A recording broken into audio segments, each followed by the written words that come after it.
முழு மனத்துடன் உமக்கு நன்றி செலுத்துவே. தெய்வங்கள் முன்னிலையில் உம்மை புகழ்வே.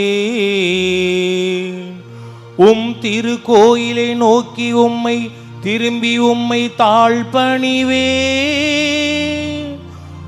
பேரன்பையும் உண்மையையும் முன்னிட்டு உமது பெயருக்கு நன்றி செலுத்துவே.